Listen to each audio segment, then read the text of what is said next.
Friends, family, and keepers of the faith, welcome to another Del Boy blog. And as always, I'm going to stamp this. It's the last year 4 because it's blog 52. And that means it's in Legacy Numbers blog number 208, and it's dated the 15th of February 2026. And it's an unusual weekend.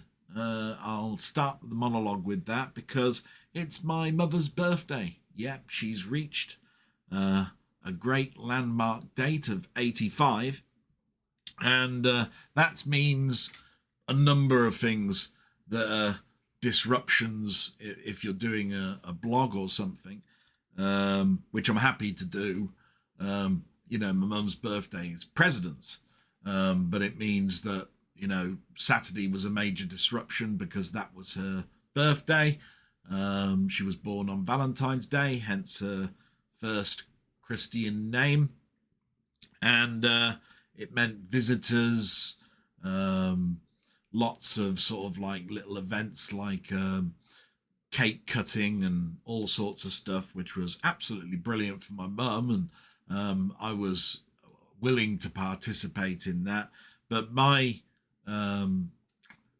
sort of like arrangement, should I say, was to take us all to a pub lunch, which will be quite expensive based on where we're going.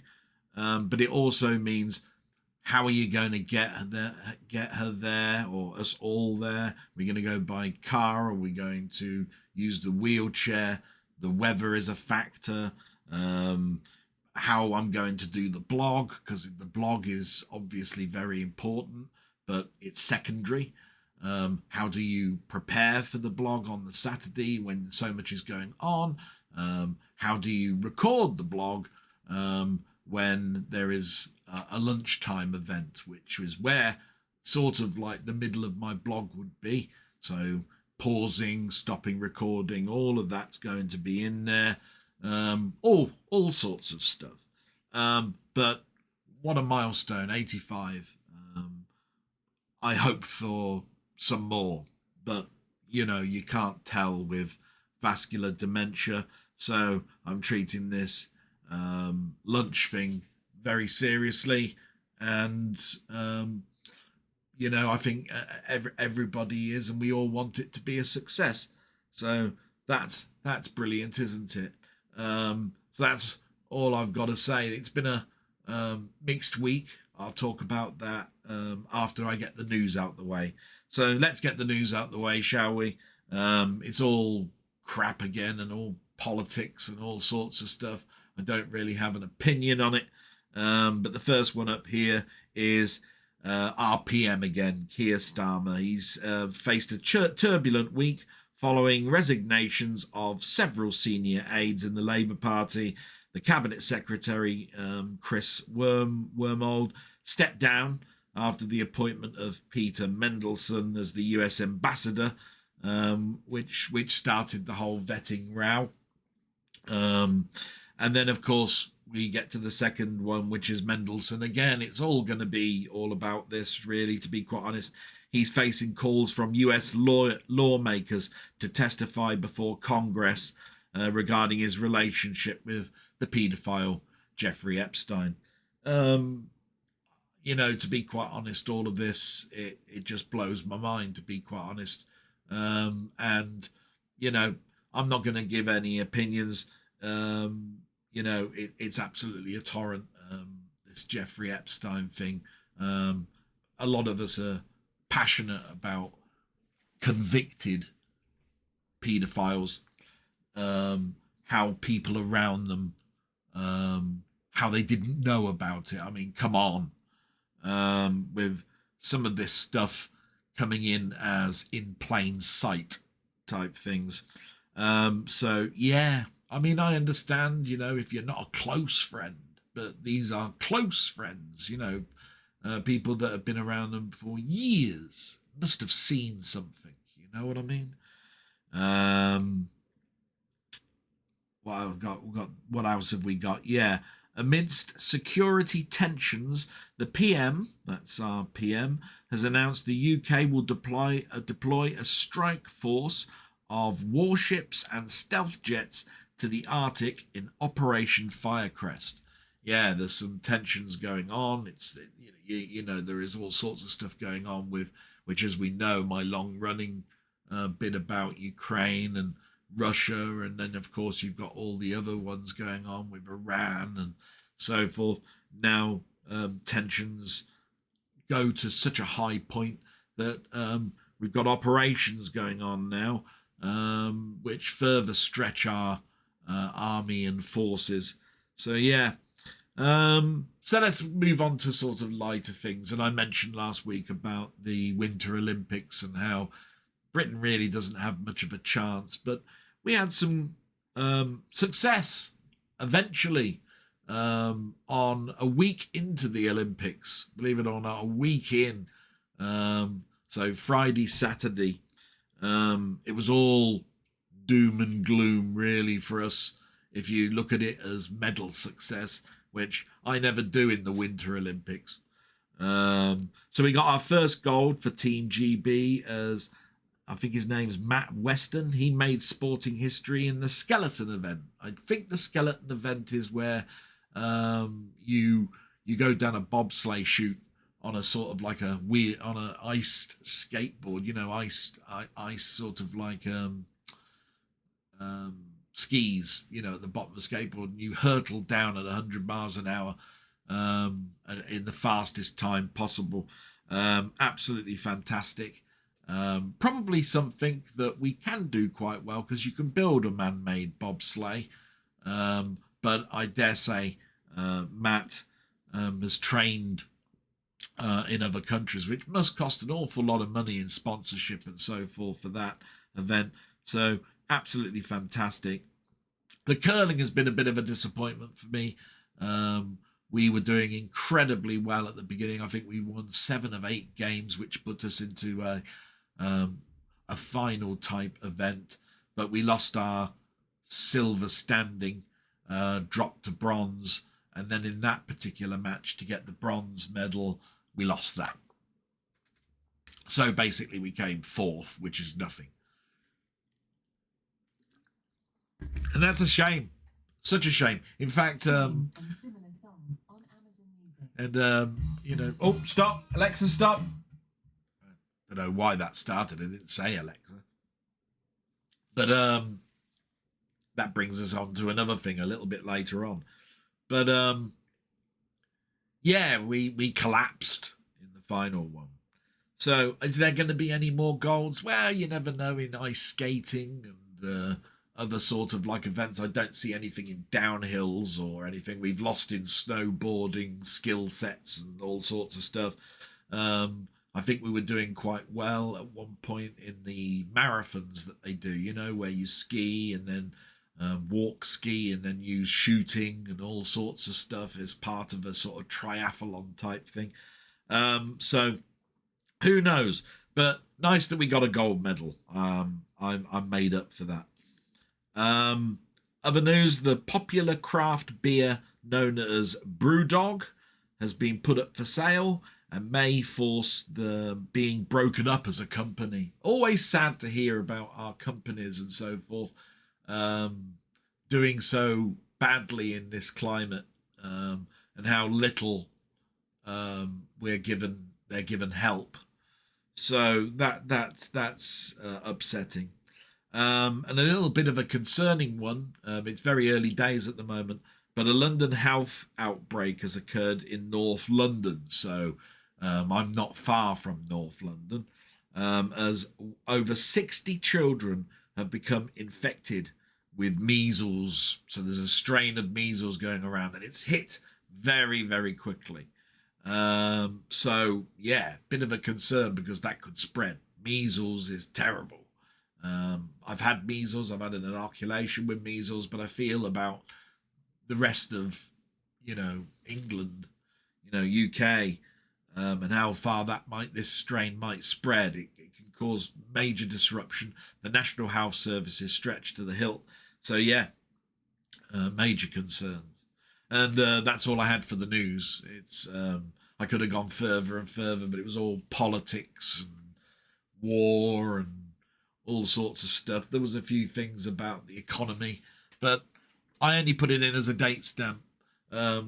People are going to remember this in the future. Probably in regards to the politics and events like murders and stuff. So I put in a few things there and hopefully a good news story. So there you go. So in regards to my week, it's been a working week with a split from Wednesday in regards to one of my colleagues going on holiday for 3 days. I think he's gone to Budapest, I think. I think that's what he said. It sounded very much like that. Romania. He said he was going to do the sort of where you go around where Vlad the Impaler and all of that sort of stuff is done. So that'll be interesting for him, and I hope that turns out to be a nice Valentine's thing if he was not travelling on Saturday. But what it meant for me at work is that I have sort of like two roles, because I was in the last sort of like role, which is projects, and projects basically means anything that my manager feels, can you help with me with this, while my other two colleagues do the data asset work and the priority work. But when somebody goes on holiday and they're in priorities, the project person, who basically is a sort of like a floater of a sort, fills in with anything that the other two guys or gals might need. So what that basically meant is that when he left, I was doing two roles, and that was priority and projects. So suddenly you go from can you help me with this, to you've got to do this. And we had a lot of uploads and sort of like duplicate remediation tasks come through. So I was a very, very busy person Wednesday, Thursday, Friday. And it meant less training got done. And of course, we're heading towards the end period for holidays, because holidays go March to March, which means you've got to get all your holidays in February. I started to look at this, and I've got quite a few holidays, which means I'm going to lose some. But I have booked the final week of February off so that I don't lose too many. It's sort of like a forced holiday. You've got to take it or you lose it. I'm not prepared to lose that many. It was 10. So I can only carry forward 3 days. So yeah, I lose some. Can't be helped. You could say you could have done some beforehand, but with everything that was going on with my mother, it was very difficult to say, this would be a perfect day to take, or whatever. You always want to do a holiday where you're at your extreme, of tiredness, something to do, that sort of stuff. And it never turns out that way, really, because I could book and say, right, I'm preparing to go to a convention, say, then your mother falls ill. And it just goes on like that. So work was a bit disruptive for me this week. In regards to my mother, I've already talked about the major event with a birthday. And she's had lots of cards, she's had flowers and cakes and things like that. I'm taking her out to lunch, got her some flowers. So really, it's about my mother's health, and the breathing still becomes a concern for me and my sister. When I talk about me, I'm talking about both of us, really. We've both noticed it, but of course the doctors don't feel it's a concern. I must admit, it happens more when she's laboured, where she's done some heavy walk, amount of walking or lifting herself up and down, that sort of stuff. The doctors say her lungs are clear, so there we go. But it's a concern. And what else was going on? Oh, yes, we had the good news is we had our other injection. So as you know, very early on in January, we had one injection in her knee to see whether that had a good effect. It did. There were very little side effects. So we finally got the second injection on the other knee done. And hopefully now this gets things moving in regards to physio, because we'd like a physio to turn up and show us some exercises or come regularly to help with better exercises that we can do. We do what we can, you know, we do marching on the spot while sitting down, moving your ankles around, rotation in them clockwise and anti-clockwise. But when you're sitting down for so long, I want her legs to get stronger. So I continue now to use the walking to go from room to room, which is done late at night when she's going to bed. Other times we're just exercising and strengthening her legs, which I think is a good method at the moment, and we continue that. So that's my mum's health, and that really concludes that. And like I say, if it seems like I'm moving quickly, it's purely because of everything that's sort of like going on with getting my mum a nice meal. So you might see a pause or two, but hopefully I've filled you in with some sort of like background information that's going on. For me, like I say, it's been a bit mixed. The godsend has always been Wednesday, where I've done a live stream with my friend Ian. We'll talk about that a little bit later on. And other than that, it's a dull and horrible Sunday. Rain, dampness, So I've also been in the first week of having a new tablet, which has caused all sorts of little problems for me in regards to it makes you go to the toilet more. And with the amount of water I drink, I mean, you must see me drinking water during this blog. It's sort of a bit disruptive because I'm sort of like going every couple of hours to the toilet. I feel a slight tingling. It's like, wow, I gotta go, and that's expected. I drink possibly 3.5 litres of water, 4 litres of water a day. That's over the recommendation. But then again, I weaned myself off of cans of Diet Coke, if you see what I mean. And I used to drink 6 or 7 of those at 330 millilitres. So you do the math and you'll see that the water I'm taking is around about the same, but it's just water. And there you go. It's just something that you take in your stride. I was supposed to get a call from the pharmacist after a week of taking them. No call. So I just continue, don't I? Another little upset was when I ordered my mother's tablets. And you have to excuse my language, but it bores my piss a little bit in regards to ordering tablets. I have to order my mother's every month, so she gets a month's worth. And I put down all of the medication that is on the forms, right? The prescription forms. So there's one called Oroborin. It's a vitamin type tablet. She takes 4 of those a day. They're little red pills. And when those get down to 2 strips, I put my order in. Now, when I put the order in, I put in the order in for everything. When something comes up, there it is. The tablet that I want, missing.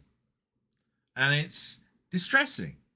I then have to either make a phone call or put in another request and put, I need this.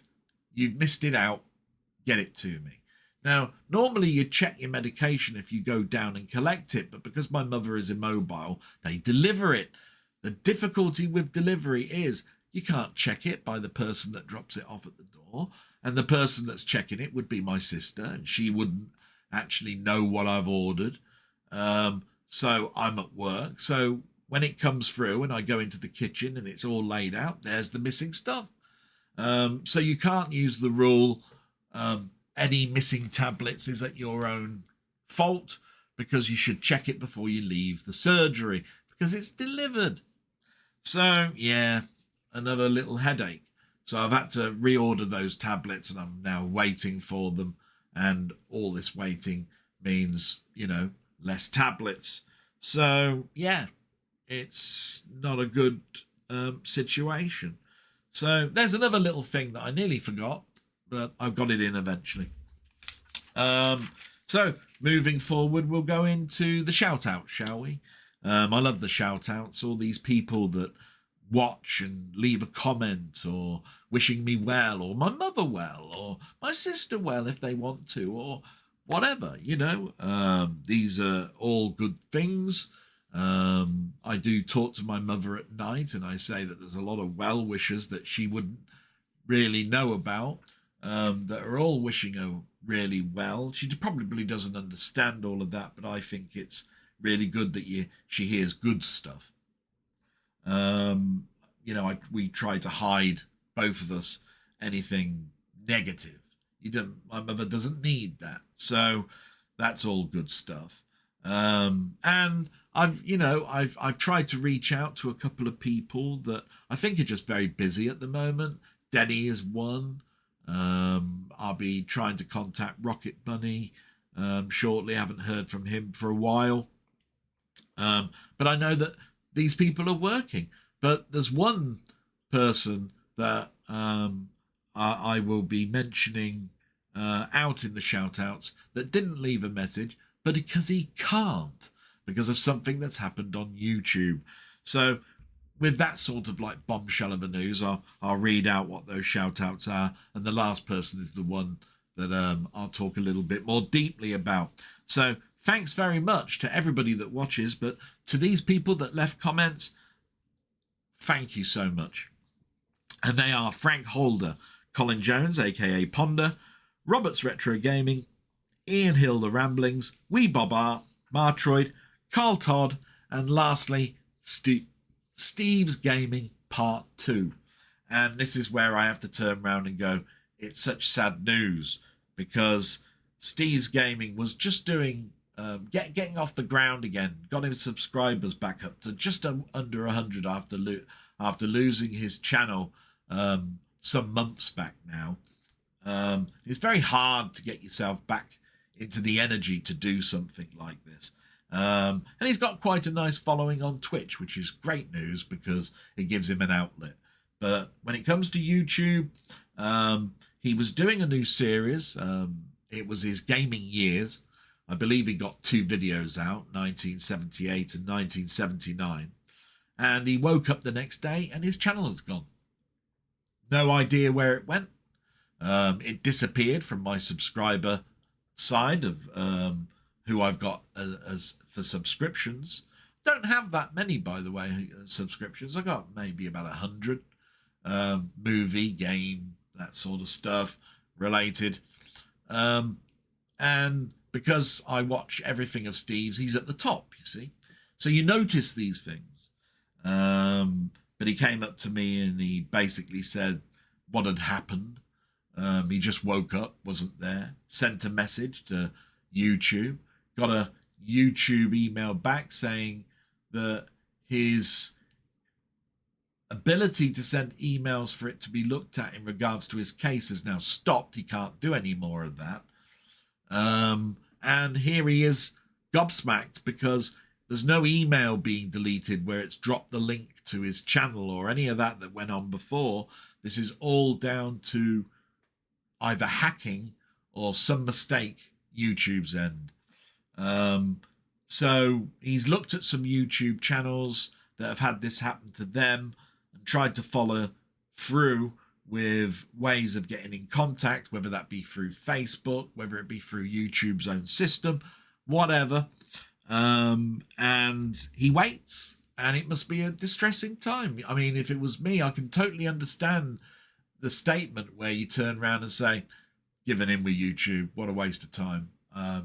Because when you do that and all your videos drop, they're gone. It's like, oh, I've got to start again. These subscribers are going to have to be coming back and not probably even know what the new channel's called or whatever. It's, yeah, you just lose energy. I mean, it's very bad when you have, like me, fatigue and you can't get stuff out there as much as you want to do. But to have your channel taken away for no reason. I mean, there is no reason on this. It's got to be hack. It's got to be hacking, I would think. Because if it's not, then YouTube's got a big problem. If it's a capacity issue or a AI issue, getting rid of things for no reason, that they'll put down to a reason, but actually it was no reason and no evidence at all on it. You see what I mean? And YouTube's customer service has got to be one of the worst I've heard about from other people. I haven't had to use it, but if it, it's bound sure to be there. So yeah, my thoughts are with Steve at the moment. And so yeah, we'll get on to the comments. Like I say, I might have to drop to a pause just for a moment to see what's going on, because it's getting close to a time where I need to work out whether coats are needed, getting the car ready, wheelchairs into the backs of boots, all sorts of stuff. So we'll start off, these are in no particular order, with the very first one. And it's Robert's Retro Gaming this week. So right at the top it says, "Hi Del, I hope you are well. I have not made much time for your blogs or much YouTube in general for the last few weeks. I wish it had just said YouTube in general rather than my channel specifically. Makes me feel a bit, oh dear, have I said something or so? But I'm sure it's not that." He's put, "I thought I had better stop in and say hello at least. You and your mum are in my thoughts from time to time. All the best to you." And it's really nice, because that's what you want, don't you? Just to be in someone's thoughts, really. It's not about anything else. It's just nice to know that if people are watching, it's because they want to. But there can be things in the way that stop it. So, totally get that. And of course, I'm a big follower of Robert. I've known him for a number of years now. And we played on a server together for a short while in Minecraft, and I was a different person back then to the person I am now, but an absolute great guy that you'll hear me sort of gush over a little bit, I suppose, at the latter part of this blog. So salute to you, sir, and thank you very much for just even dropping in. Next one is from Frank Holder. He's put, "Hi Del, sorry my comment is late." Don't know, because I'm just reading these out in any order. It's been a bit of a pig of a week, and I've not had a spare minute. I hope you are managing things around your mum, and you've had some nice things this past week happen. I have a question for you. If I gave you 250 quid in your hand tomorrow, that's 250 pounds, sorry, if America is listening, 250 pounds in your hand tomorrow, but you could only spend it on yourself, what would you buy? Well, at this particular instance, my God, what are my trained thoughts? My trained thought says put it in the bank because I'm bound sure to need it shortly. Something else is going on. Just to give you some of the headaches that are going on, there's obviously the council tax issues, the bills that are being transferred over to me, but things are building up a little bit. I've got a doctor's appointment that was supposed to happen in February, which I had to cancel because of things that were going on at work and with my mum. But I've only moved it into another month. But it means that you're kicking the can down the road a little bit. And then there's servicing on my car, MOT, tax, council tax, and all of that I know is going to be quite expensive. So if you remember about a month or so ago, the AA guy told me my battery was below condition. It's okay, but it's below condition because I'm not driving it very much. So a new battery will cost nearly £300. Then the last time I went for my MOT, the tread was okay. It should still be okay because I've done next to nothing travel-wise since my mum's been ill, but they did notice it perishing round the rims, and therefore my thoughts are there could be a possible tread issue in the MOT, and there could be a failure because the perishing has gotten worse because a year has gone down the line. Tyres for my car are around about £112 when I've been looking just recently. If I need 4, that's a lot of money. If I need 2, it's still a lot of money. Your £250 would just about cover 2 tyres. But if it was something that as a luxury item for me, I don't know, to be quite honest. The PC's running quite nice, so I don't need anything there. The telly and the record, the player and the amp are all working okay. Everything I think about at the moment is stuff that needs doing around the house and car stuff. So I don't know when it comes to luxury. I might want a new controller, say, because the X Arcade is a brilliant stick, but it's sort of like connected to this other PC to the right hand side of me, which is rarely on.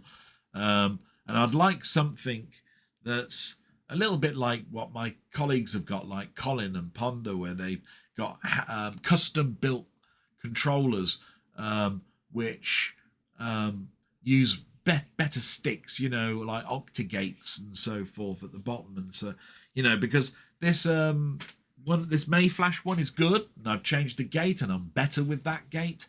But I'd like a spinner or something like that, So I'd probably think of something like that, to be quite honest. I've got my mouse working correctly. So I can't think of anything. I mean, my phone's okay. I've got a lovely game console in my Mister, if you want to call it a game console, which I don't. It's a major emulation box for me. So I'm happy with that. Maybe it'll be something like some better cameras for my blog, or a mic or so forth. I'm happy with the capture device, but like anything, I've got problems with things when there's low light, or the mic is dipping in sound because of a certain setting, or it's a characteristic of that particular type of microphone. All that sort of stuff. I might think about those sort of things. I've got enough monitors. I'd like an ultra wide monitor, but it's not about the £250, although it is in a way. It wouldn't fit in where I look. I'm looking diagonally at the corner of a wall, so you've only got the length of where this wall intersects and this wall intersects. So I've got the screen that I can manage, really. I'd have to change everything to looking out the window, move the whole life across, a quarter of a circle, to get there. So yeah, probably about 90 degrees. So that would be a major upheaval just for one particular item, which is a monitor. And this one's perfectly good. It's got a 250 hertz panel. It's got G-Sync, which is for NVIDIA cards. Look that up. You'll see it's about tearing and actual syncing correctly with the monitor. Good color range. It's only a 1080p. I don't really do too much 4K gaming other than with the console. So yeah, that's all I can say about that. 250 quid. Yes, please, sir. Please send it to my PayPal account. Only kidding, of course. And thank you very much, and salute to you. Like I say, Frank, absolutely wonderful of you to ask a question for me. So we'll move on to Wee Bob Art. What's Wee Bob got to say? Let's have a look. I have watched the video, but writing this comment a week after watching, I jumped in the end to see what you picked up and seen Minority Report, which leads me into my question. Well, that's interesting. Okay. An electrical guy I worked with was married to a minor UK actress called Catherine McDermott. She starred in the zombie version of Big Brother called Dead Set. Yes, I remember that. It had Davina McCall in it. I remember it was on Channel 4, if I remember rightly, many years back, but it was quite funny. It was a funny sort of like parody. But she was also in a movie called Moven Caller. Is that right? Moven Caller? Where she starred next to Samantha Morton, Minority Report, and lots more. Although my connection is like saying my best friend's dog's cousin twice removed. Do you have any connections with actors or actresses of a similar nature? All the best to you and your mum. Now, that's a tricky question because there was for a long time in my head, I suppose, a debate on whether I was related to a very, very famous actor called Burgess Meredith, who played the Penguin and was Mickey in the Rocky films, and a very distinguished actor, and was in one of my favourite Twilight Zone episodes, Time Enough at Last. Now, this came about because my mum's maiden name is Meredith, and she was adopted. So that then brings into how far back does the Meredith family go? And they were quite rich back in the Victorian age and throughout the war and the 60s. But you just don't know, do you? You've got a name, and there are YouTube things out there saying what your surname actually means, you know, based on Anglo-Saxons and Vikings and all the rest of it, right? And of course, America was colonized, and it's colonized by groups of sorts of nations. So could there be a loose connection to Meredith and Burgess Meredith, which ultimately ended, I think, I gave in after a while, a no. But it's one of those things where I never then really looked into anything because, you know, I know friends, you know, I've got some friends, you know, like Kelly and Steve and a few other people that were around when I was in my 20s and so forth, and they might have known a star or two, which means that through natural friendship, I'm connected through something. But the only other thing is that I was in a film. It was a very low budget film.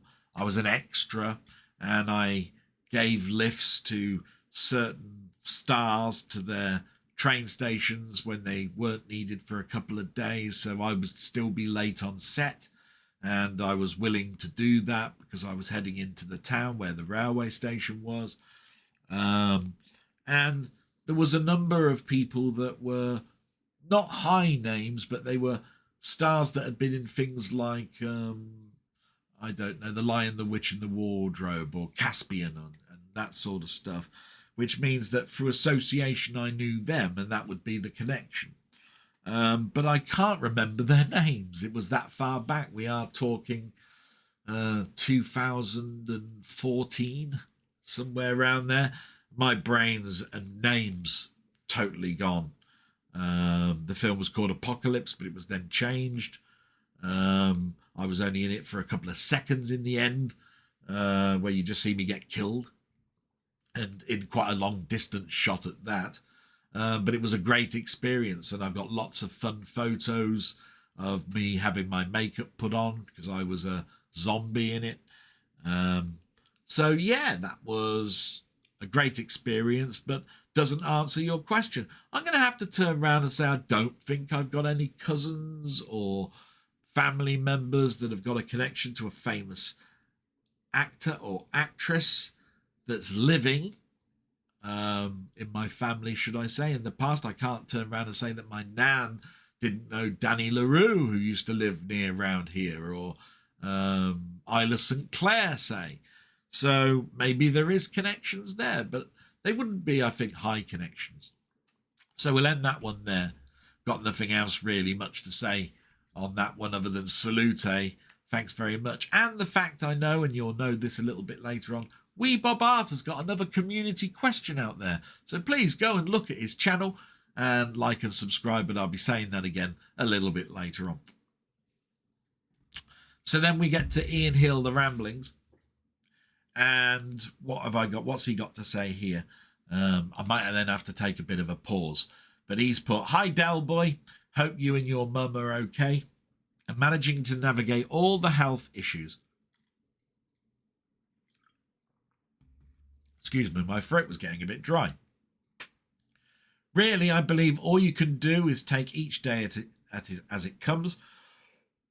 I know that is difficult, but our state of minds can have an influence on our physical health.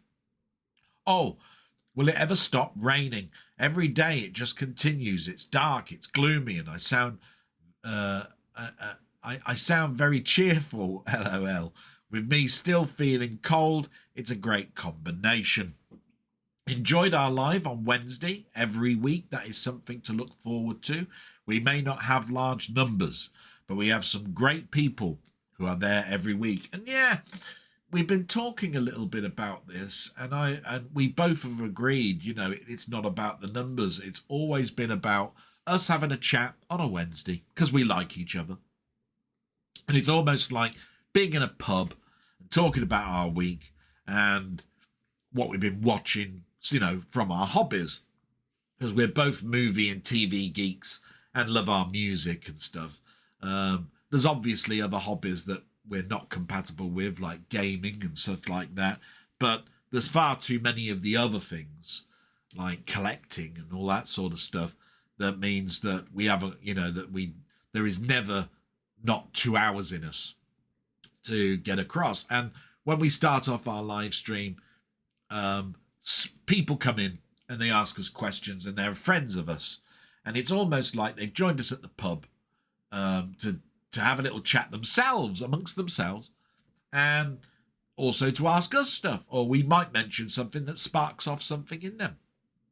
So, it's never about the numbers. Ian has always never thought about that, but just recently I've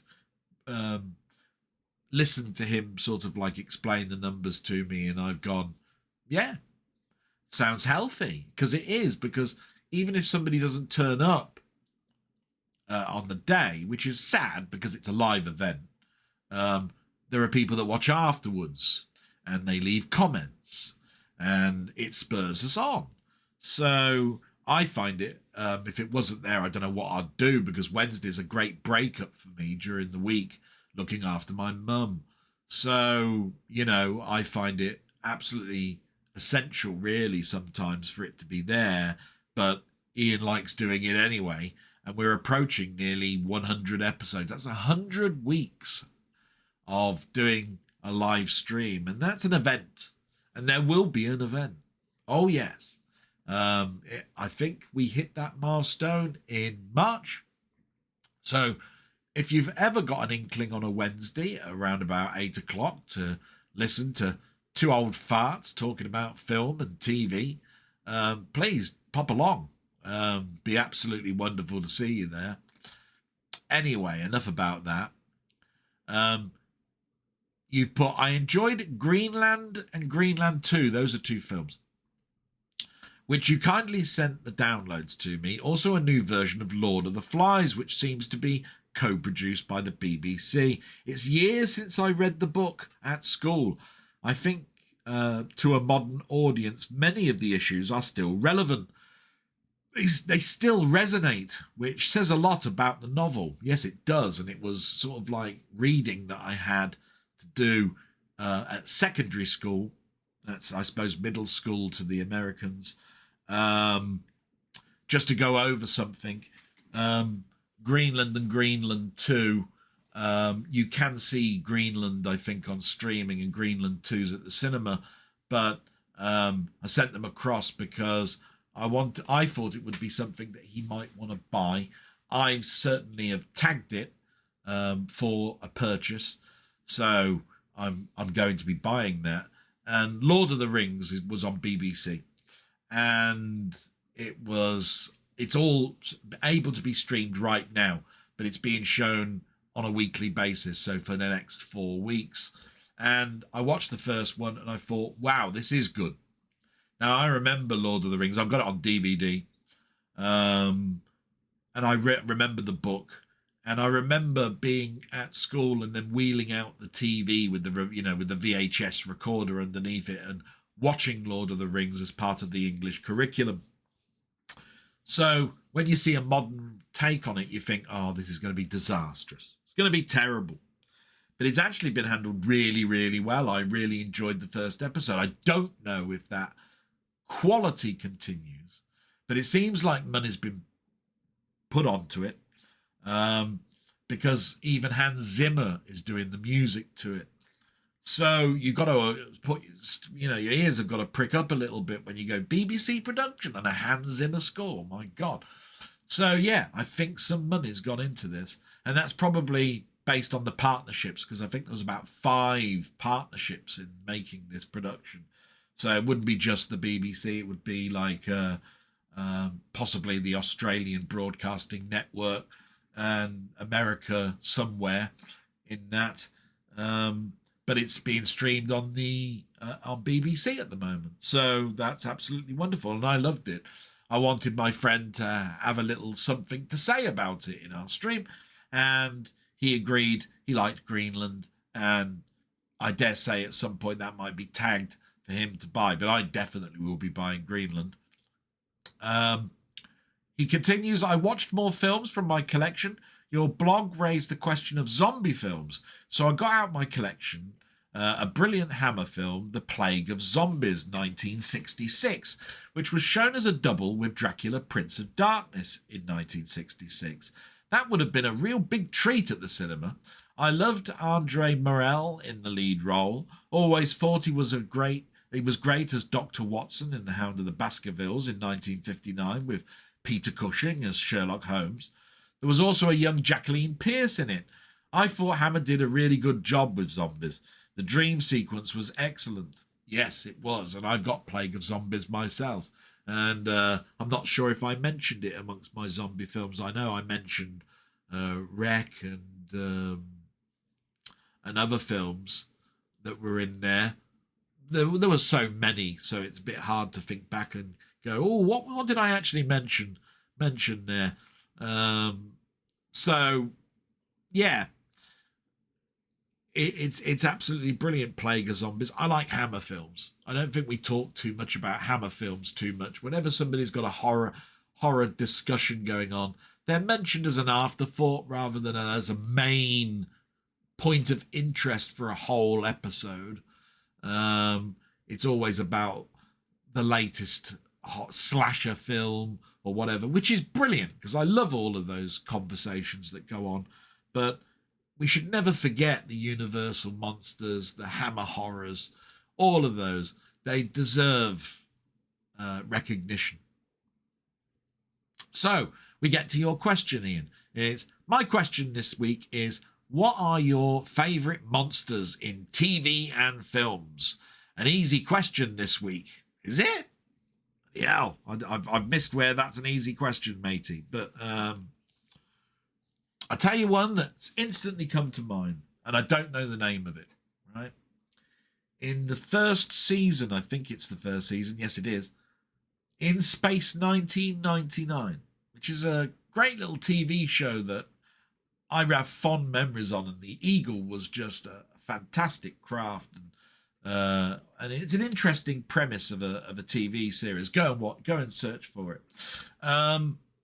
They came across this graveyard of ships, on their travels, and an Eagle landed there, and they came across some sort of like space creature that was made up really of one big glowing eye, a mouth at the sort of bottom, and tentacles that would come out and pull you in. It'd grab you straight up to its eyeball, and then your legs would eventually give in. You'd slip down and you'd go straight into the mouth of this creature, and it would spit out your bones. Wow, this creature. Obviously, it doesn't have a budget to make this creatures do justice. But as a child, because you have to understand I was pre-teen when I was watching this, scared the hell out of me when I first saw it. I was fascinated by it. I was excited by it, but scared by it. Bit like what people talk about in regards to Doctor Who, when people said, oh, I hid behind the couch, you know, I hid behind the sofa. So that creature comes to mind. Moving to films, I don't think you could not talk about the creature in Alien, you know, designed by in most of the part by H.R. Giger. It's had many revisions since then, but the original Alien, was it called a xenomorph? Was absolutely fantastic. That comes to mind. Not really a monster, but it is. All of the effects, and I do mean this, all in John Carpenter's The Thing. You have a alien presence that you never really saw its true identity, because it invaded you, cloned or copied you, and then turned into a monster as it moved from person to person. But you saw it as a sort of a monster because it turned all your innards into mobile creatures to get to its next victim. So I count that as a monster, as I do the next one, which is Evil Dead. Not really a zombies or vampire or that type of monster. All of the effects in that, the hands, talking heads, all of the makeup effects in Evil Dead, I count them as monsters, because that's what they turned into. And while I'm thinking of this particular question, I'm taking away totally vampires, Frankenstein, zombies, really, because they're the generics of monsters, and I'm trying to think of something unique about them, which means that I could do a whole episode of this on Doctor Who. I mean, if you think about Doctor Who, it was the monsters that many people remembered, and they wanted some of them to come back, so they became popular. Two perfect examples, the Daleks and the Cybermen. Now, do you count the Cybermen as monsters? Yes, of course you do. But they were really just walking android robot type things with partially human organs remaining in them. When it comes to the Daleks, well, they were genetically engineered. They looked like squiddy tentacle creatures inside a metal housing. But when you did eventually get to see the form of a Dalek, which we've done several times, they're quite scary. You know, they're you know, pretty ingenious how they would manipulate controls inside with those small thin tendrils that they had. Brilliant, really. One that I thought was well beyond the punching weight of Doctor Who were the Zygons. Okay, a rubber suit, we can see that, but it had these suckers all over it, and it had a sort of drippy gel type skin nature to them, and they were great. And again, in my pre-teens, an episode comes to mind, The Hand of Fear in Doctor Who, called, I think they're called the Castrians or Castrians. They were like a silicon type form. There was a female and a male version of them, and the female looked stunning. I mean, my God, this woman that was inside this costume, I mean, the contours of it, it was like Mystique from the Marvel films, you know, very tight figure hugging with these silicon type, rocky type nodules sort of all over it, like a skin, like a snake skin. So, yeah, Christerian, something like that. Can't remember. But I can't miss out Star Trek. And there was one episode in Star Trek that stands out, and it's only because I've always considered the brain to be really weird, a weird thing. You know, it's in our heads, but we've seen it, and it looks like curled up innards, you know, like intestines, all coiled up. And these brains were shown in an episode of Star Trek called The Gamesters of Triskelion. And I think that they were called the Protectors, if I remember rightly. They were brains in jars. So you can imagine in Hammer, we've seen brains with jars with eyes still attached and all sorts of stuff. You'd think I'd be better about those now in my adulthood. But it's going back to my youth again. And I could talk about Star Trek a lot and Doctor Who. So I'm closing with Star Trek and the Protectors and those brains in jars. Not scary, but shockingly stark in my mind when I think back to my childhood, you know. So, wow, I covered a lot of ground, I think, with that. And I'm just going to go and check and see with my sister what we're going to do now about getting my mum to her lunch. So I'll be back in a moment. And I've just done pause for a moment because we're going to be setting off shortly. But I nearly got to the end of Ian Hill, the Ramblings question, and I answered it with the monsters, and he's put all the best wishes, and his normal catchphrase, have a reet grand time, which I must get into. So I have to say that. And if you haven't guessed already, I want you to, if possible, go and have a little look at Ian's channel. He's got a great channel, quite a number of subscribers, but I'd like it to grow even more. He does a great amount of videos, which I'll talk about later on. And to be quite honest, a great supporter of me, and I'm a great supporter of him. So I want him to grow. So if you've got the time, please go and have a little look. And as always, most of these things are in my description of some of my favorite friends out there that have got YouTube channels. Salute, my friend, and we move on to Martroid. And he's just put a couple of lines, and he's put, that's fantastic news about your PSA test, Del. Yes. It was a major concern for me, which I tried not to show as a concern. I hope I did a good job. But yeah, it was on my mind every day. And it was good to know that, you know, things are okay. And of course, the importance of going to have that test done, prostate, and, you know, I'll be going again next year. I am of that certain age. So it's a horrible thing. Horrible. Who wants to have that done to you? But it's seconds of discomfort and a year of relief. You know what I mean? And if you do get found something, you may have a chance to have something done about it. So all those of my friends that are in that age bracket, and even those that are approaching it or, you know, not near it, it's an important one. Do consider it. It's one of the bigger killers. So that's great.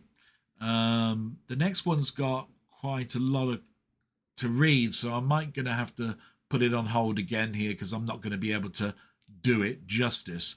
I'm going to be gone for a couple of hours, which means that there's only some more couple of questions and comments to go, and then I'll be on to the watching. So, you know, maybe that won't take too much, but I don't think I've got much else to say other than I've just watched a video while I was putting the stuff in the dryer, and it was about the Commodore 64 Ultimate. Now, if anybody who doesn't know, it's a newish type Commodore 64 out there. The board's been around for a while, but they've now put it into a proper housing and selling it. And it's all been in the news. There's a guy that's actually testing the speech out and seeing whether it works out the box, the speech. So no SID chip plugged in, right? So it's using FPGA, and he wanted to know if all the speech works in all the games that are out there with the Commodore 64, and he was mentioning some don't. Now, he came across Impossible Mission, one of the most famous speech ones there, and it's got a text at the beginning, you know, a speech at the beginning that says, another visitor, stay a while, yeah, stay forever. Now, he said that should have ha, ha, ha, ha, ha at the end. I don't remember that. I played that game a lot. Is that an American thing? So it should go, another visitor, stay a while, stay forever, ha, ha, ha, ha, ha, ha, ha. I don't remember that. It was always another visitor, stay a while, stay forever. And then you went down in the elevator and it went, you know, and you started jumping, you know, the clapping of your footsteps. All of that. So I don't know where he got that from. Maybe it's a special version, or maybe it was different in America or something, but maybe I'm wrong in that. But my memory and me playing that, and I remember playing it not just recently. Don't remember ha ha ha ha ha at the end of the speech, but I don't know, maybe in the comments somebody else is saying the same thing. I don't know. But that was just an interesting tidbit of something that I was watching while I was gone in pause mode. So just to let you know, that was in my mind. Colin will know.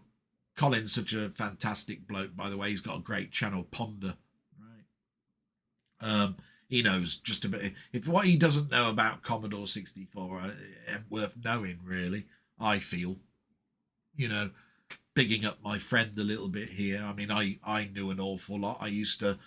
When I used to be playing games and I was talking to my friends, I'd be talking about raster interrupts and why the sprite might flicker, or and all that sort of stuff, and how they split the channel to make it sound like there were more than 3 voices in, say, something like Mega Apocalypse, or things like that, because I used to read the Jeff Minter diaries, the Andrew Braybrook diaries, technical discussions that were going on. This is well before YouTube and the internet, and that you learnt all of this from others, basically, and your own intrigueness of reading technical journals. So I was big into that. It was like, oh, how did they do that? And I wanted to know. And I'd read up, how the hell did they get sprites out in the border, you know, and all of that sort of stuff, you know, and you learned about VIC timings, the VIC chip, the graphic chip, and things like that. So anyway, waffling, I'm going to put it on pause now, and I'm going to go off and hope my mum is going to have a nice dinner, and I'm going to come away broke. I don't care. So for you, see you in seconds. For me, a couple of hours. Won't be long.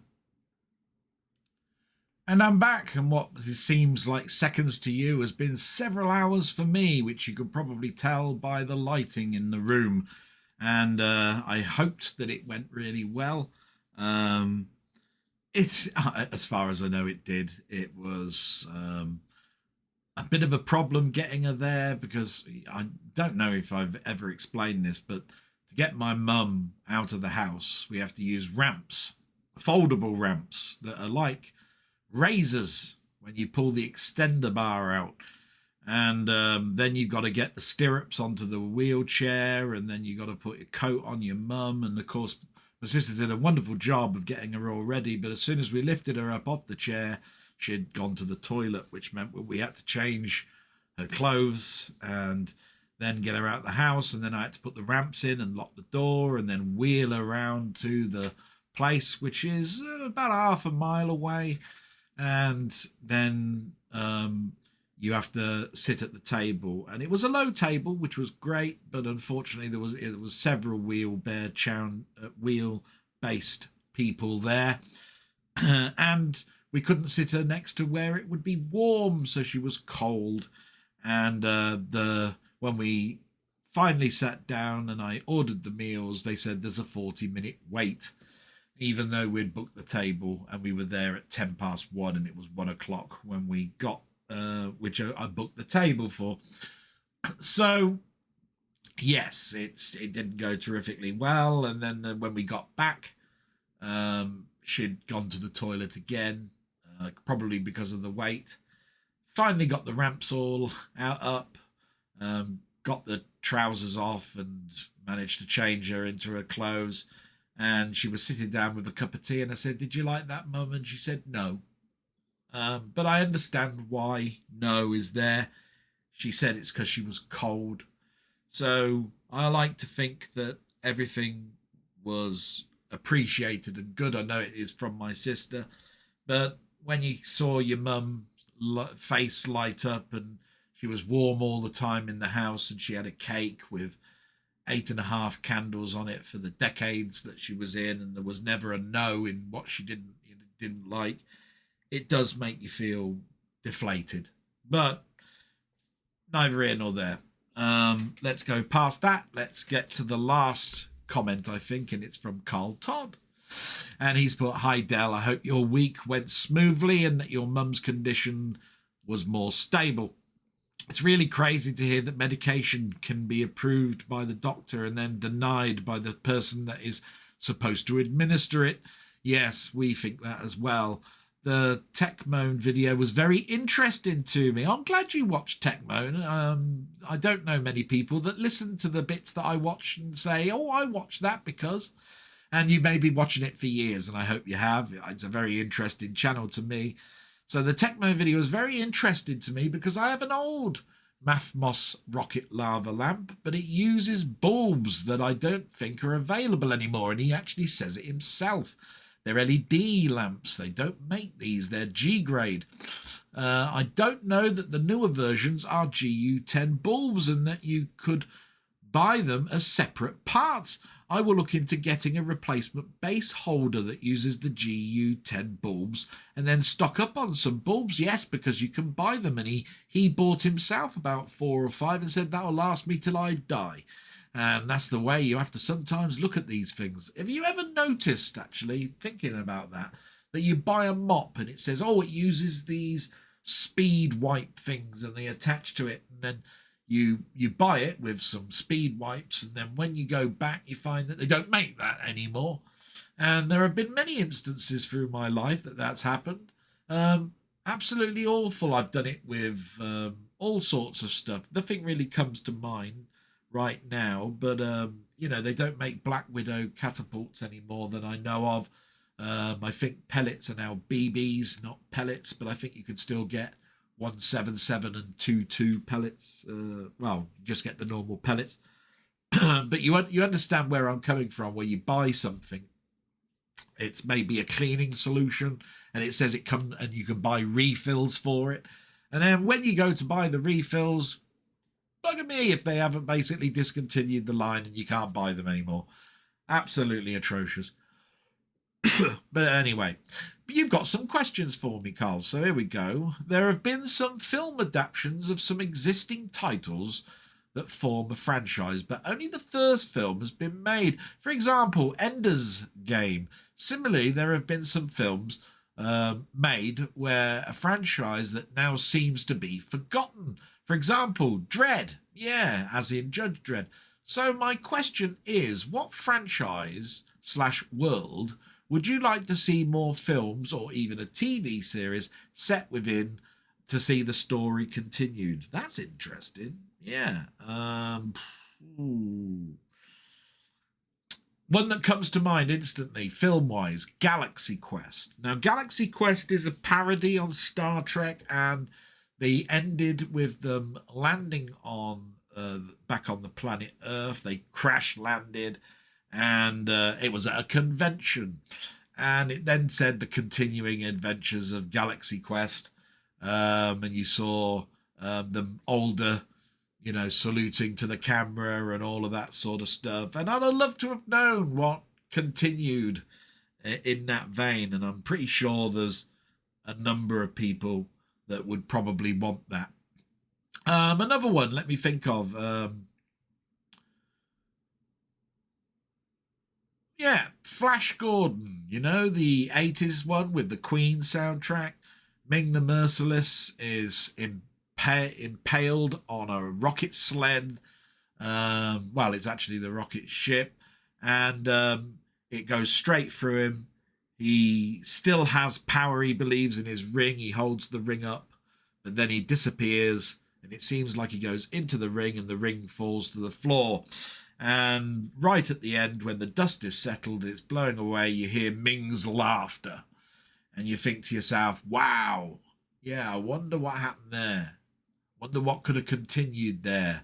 And then I remember the Flash Gordon sequels where we had, Buster playing Flash Gordon, did 3 or 4 of these black and white serialized productions of Flash Gordon. And they were given a chance to do sequels, and they were very popular. You can understand why. That film didn't do very well, but I think that they could have done it even 5-6 years on, where it did really well under, I think, rental. They could have done something there. Maybe they did, I don't know. Well, there's my favourite TV series, The Twilight Zone, and there was a movie, and it was called Twilight Zone, the movie, and it was a very troubled production. And you've seen other anthology films like Creepshow and Tales from the Crypt that were given film adaptations, and they came out with more than one. But the one anthology TV series that is renowned and highly acclaimed, The Twilight Zone, got one touch in a film, and I can understand it because of the troubled production, but that saddens me that there wasn't another one. Now, I might go off timber here, but Planes, Trains and Automobiles is one of my favourite comedies. In fact, probably my favourite comedy, and it is to a lot of people. And John Candy and Steve Martin had such a chemistry that it was sad not to see them in more. And although you think you might have covered it all, Planes, Trains and Automobiles, wouldn't it be lovely to know that, that they could have done boats and, I don't know, trucks and, something, trucks, boats and something or other, right? And it's another one of those, they meet up years later and the whole thing starts again, and this time it's on ferries and that sort of thing, that I would have loved to have seen. So yeah, that rings true to me. So I hope that's okay for an answer. Everyone, you then continue for number 2. Everyone that has followed you for a while now know of your love of Jeff Wayne's musical adaptation of War of the Worlds. Oh yes, and he did Spartacus, by the way, straight afterwards. If you could have a similar musical adaptation of a book or film, what would you choose? Oh, wow. Let me think. Would it work if they did Hitchhiker's Guide to the Galaxy? It has got musical numbers in that, so no, we won't have Hitchhiker's Guide. Planet of the Apes. Could that be done as a musical version? Possibly. Well, thinking of H.G. Wells for a minute, The Time Machine? That'd be good. But I think War of the Worlds works on a level because of the narration and the musical side. And you have that because there is a narrator who is considered to be the journalist. Yeah. So what could I think of where something's happened to the planet or something, and you have a journalist eye view of something? Well, we were talking about Greenland earlier, but I've got another film in mind. The Day After Tomorrow, where we go into an ice age. Would that work for Armageddon or anything like that? Not sure. But the day after tomorrow, yeah, possibly.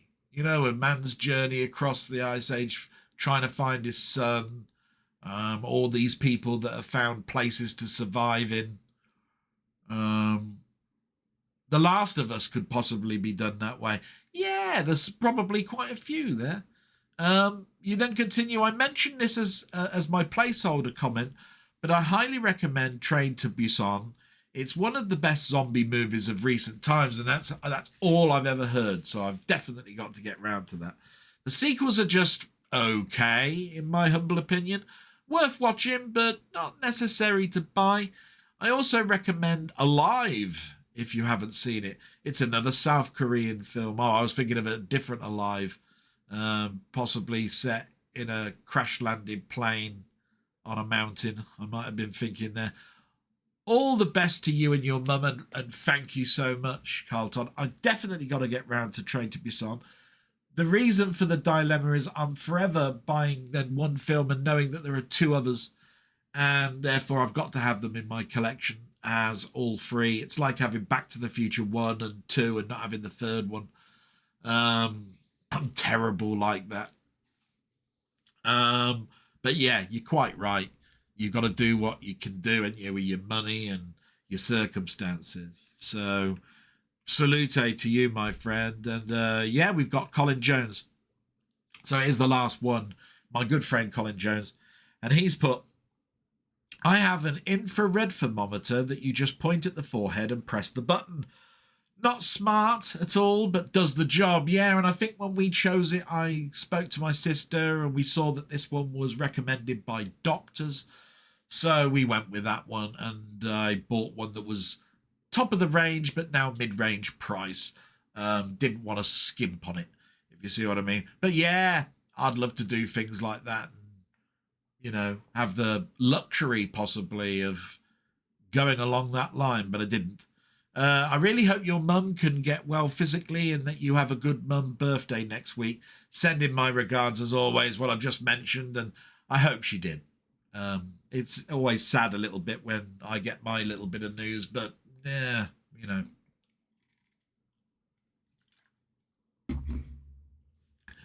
Good news on the prostrate, so glad that's clear. Thank you so much, and so am I. Weight off my mind a little bit.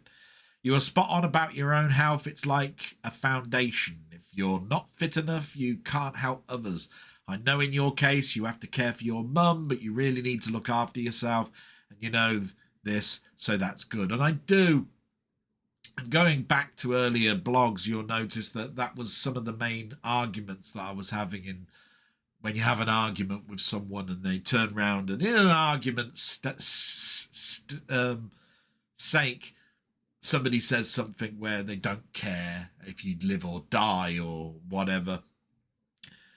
I concentrate on my mum, and it's something that I don't like to think that I don't care about my health, but to be quite honest, I don't. I also sometimes think, what's it going to be like after my mum's gone?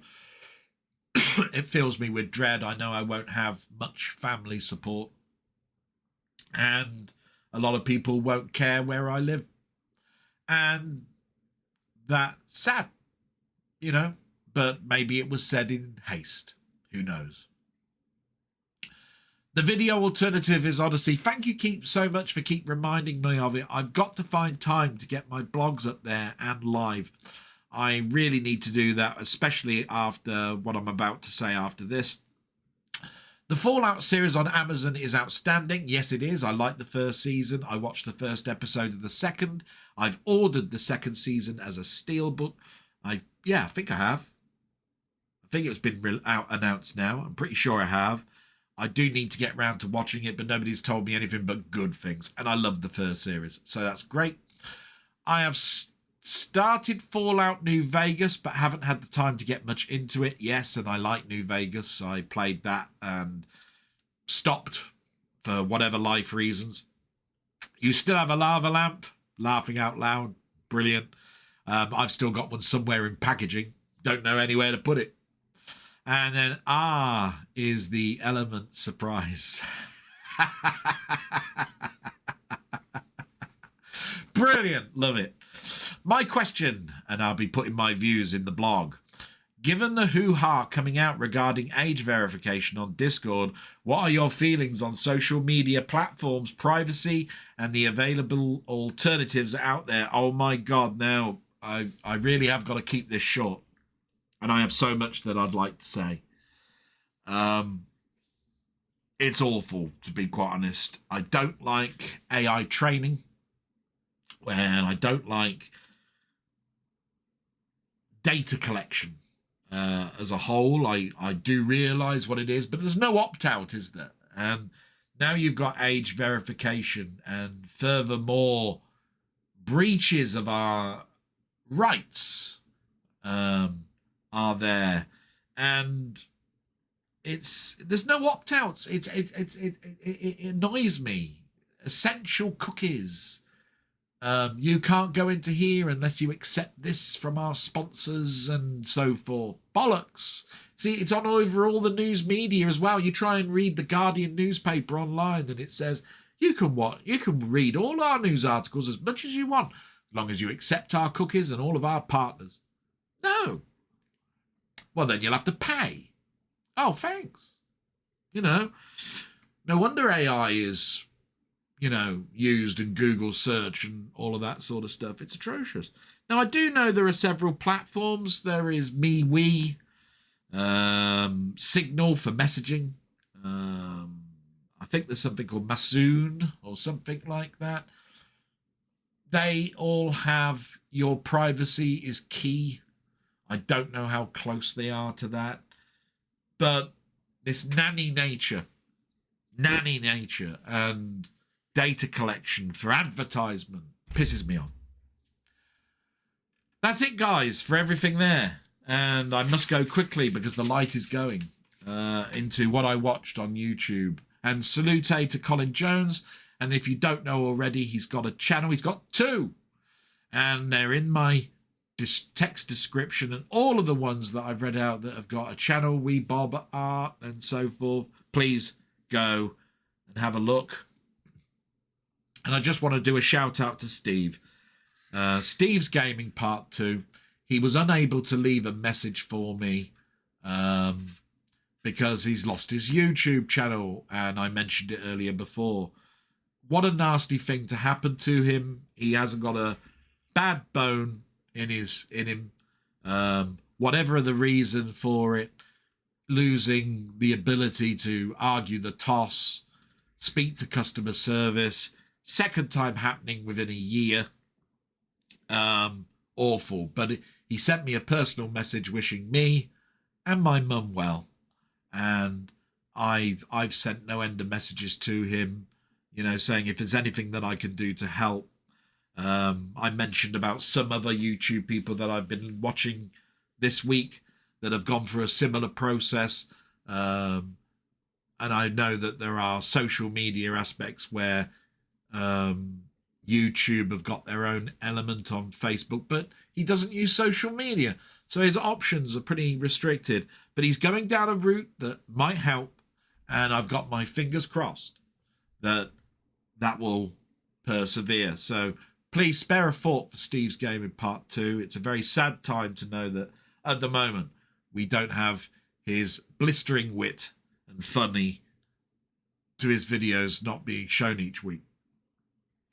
Watched on YouTube then, my first part. And you know that I watch This Week in Retro, Tech Moan, Gadget Show, and chronologically gaming every week. And the ones this week were This Week in Retro. They had 3 subjects. They were Passport to Adventure, Herculean Efforts in Retro, and Hail to the Catacombs, Baby.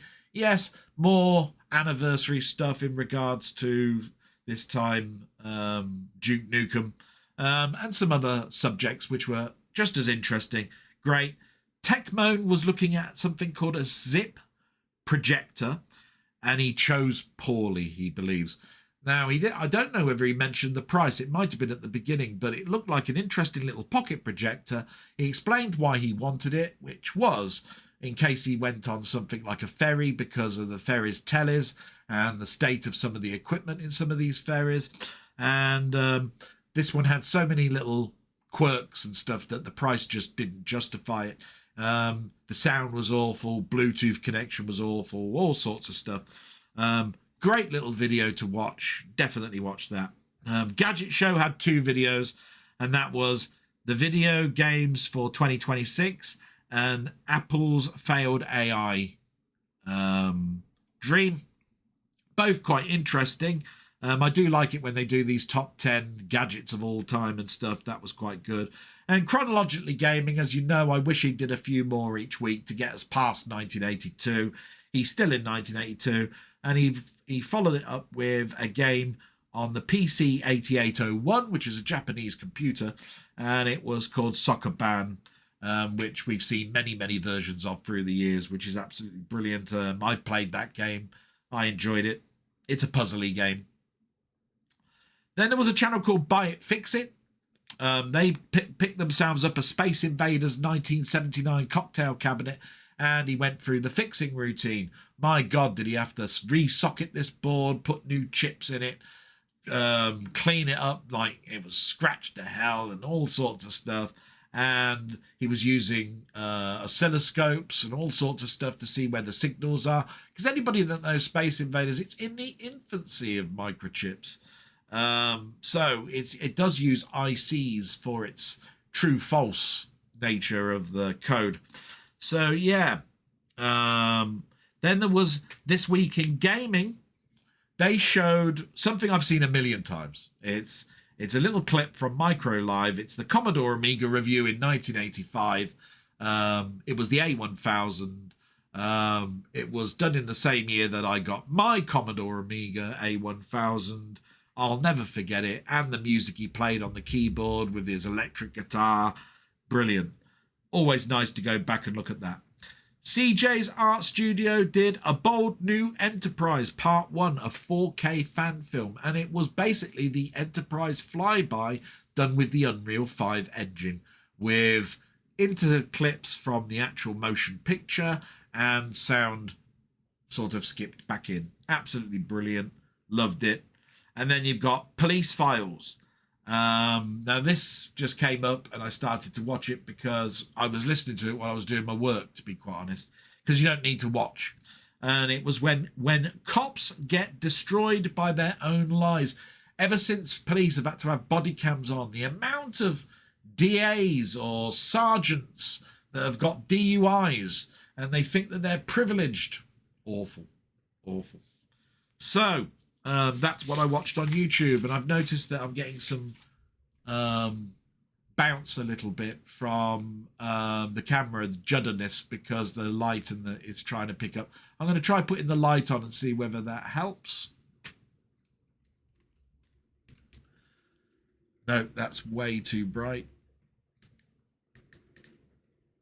That's just going through the colours. What's the dim? There we go. That might help a little bit.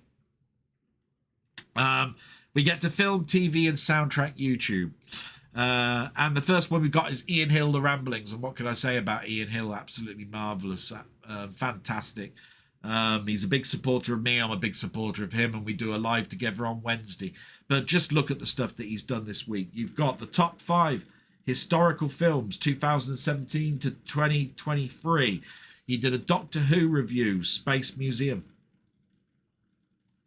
It's raining really bad. Sorry about that.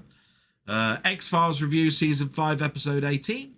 What I Have Watched, episode 5, which is all the stuff that he's watched during the week, including showing the covers, and live with me on a Wednesday. Absolutely fantastic. And there are many things that we've got set in the future, so I do hope that some of you can join us for some of the celebrations as we get a bit further on. Then we've got Just Joshings, which used to be Through the Lens. He did some reviews this week. He did Mike and Dave's Need Wedding Dates. It's a film. I've never heard of that one. It's new, I believe. A film called Spotlight and a film called Mike and the... Hang on.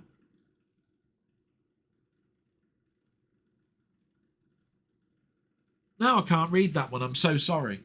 I thought it might be the light and so forth, but it's Mike and the something, or Mike and two. Oh, of course. How could I forget this? A little bit later on, you're going to hear this name of this film a lot. It's called Milk and Two Sugars, right? Milk, Two Sugars. I'll talk about that in a bit. He did a review of it. I'm going to move now to the person in question, which is Jamie Powell. Now, I know Jamie Powell not as well as some of my others, like Just Joshings and Jim Jam. I've spoken to him. He's a nice guy. He is a YouTube creator, does lots of, pick-up videos and watching videos.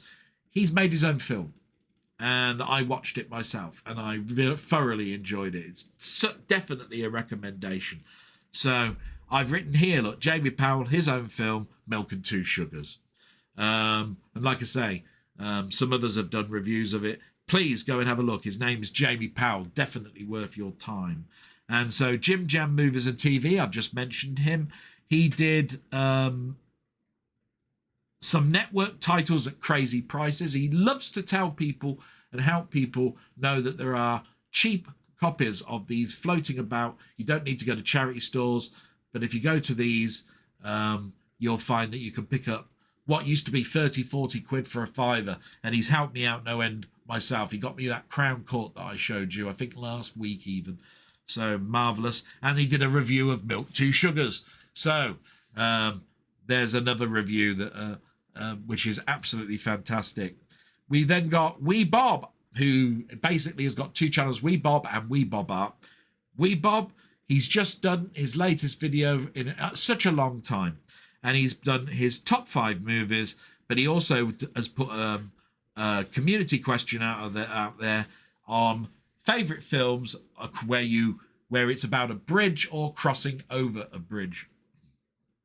Marvellous. Do you know what? The first thing that came to mind was not a familiar film or a film that's known for its bridge, but every time I watch Star Trek the Motion Picture and they go past Spock and he's on Vulcan and he's just failed Kolinar, you hear the bombastic music of Jerry Goldsmith and the shuttlecraft flying towards the Golden Gate Bridge and then flying into Starship headquarters.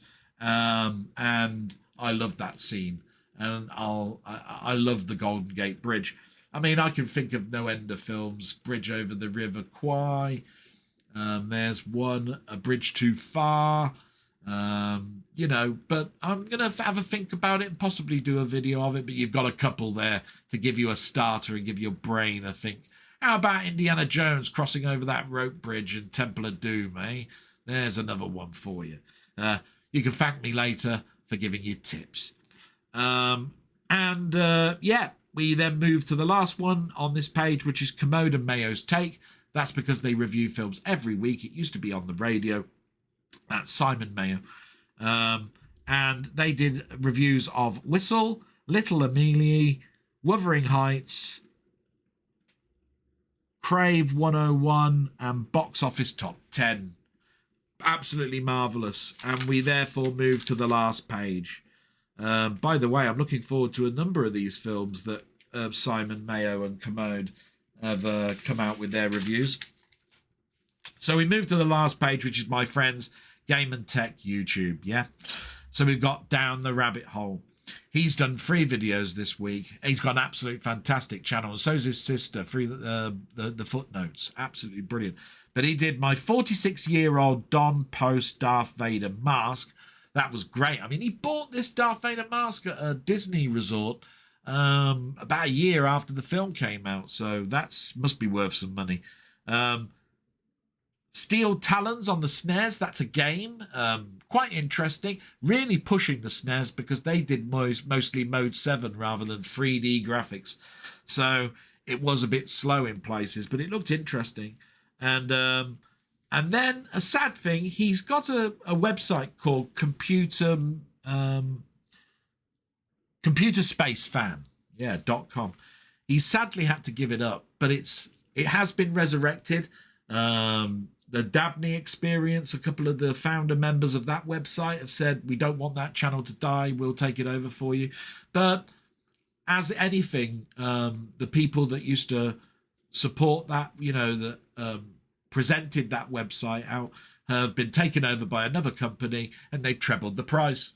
And you can't do that to someone and be able to keep a website up for a year when you treble the price. It's ridiculous. It was a fun fan thing.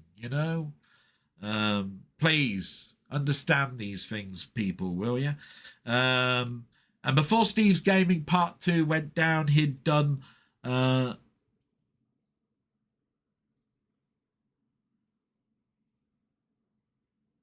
just trying to read my own writing. So he did 2 gaming years, I know that, and that was 1978 to 79. But his channel is lost at the moment. I think that was the only 2 that it brought out that week. He did do some Twitch streams. I think he did a BBC game, which was very interesting, but the name eludes me, and then the channel went down. So I haven't got the name of it anymore. So that's why it's so difficult for me to give you the name of that. And you can't search for it anyway. It's such a sad thing. Please support Steve and have him in your thoughts. Colin Jones, a.k.a. Ponder, did quite a bit this week. My God, look. Tuber's high score challenge of Robotron 2084. PyTube from Retro Clinic. He did a quick demo of that. And Mainmeister's high score challenge of Berserk this week. So absolutely marvellous. 2 classic games, Berserk and Robotron. In fact, I have trouble choosing between those 2. Then you got 20th Century Gaming, who didn't do a stream last week, but did one this week. And he did a C64 live, and it was about Zap issue 13. And I was thoroughly enjoyed my time with a couple of hours spending my time with Mark on 20th Century Gaming. Absolutely wonderful. Then we got my friend LFC Gamer and Vlogs. He did his funniest moments, part 1 and 2. And it was great to see these little compilations, because I get to see how different he was at the very beginning and how different and how he looks now. It was really quite good. I don't know whether I'd be brave enough to do that myself yet. And Mainmeister, who I never have as a least, he's last but not least. He did a 2-game stream on a Saturday before last Sunday's blog, and he did a high score kerfuffle of Berserk. The 2-game stream was, I believe, Berserk as well, and Super Pipeline 2, and I had great fun with that. Unfortunately, I haven't got caught up with the Wednesday stream, because I was doing my Wednesday stream with my friend Ian, so I haven't got caught up yet. But maybe I'll mention that next week when I get time. And that's everything that's in here. I'm now going to just show you what's turned up, which is not an awful lot. As I said, I've had to cut back an awful lot, but I still have stuff coming through. So we go to overhead cam look, and you can see that I've bought the Blu-ray of the 4 Musketeers, but it is a brand new restoration. And I also bought the 3 Musketeers. Same cast, a couple of years between them, brand new restoration. You can get this on 4K, but I bought it on Blu-ray because I only had DVDs of these 2. And then because I bought them both together, I got a discount. So these were £15 for 2, so they were $7.50 each. And then this was the only singular one I bought, which is Scott of the Antarctic, a classic. John Mills, what a great actor.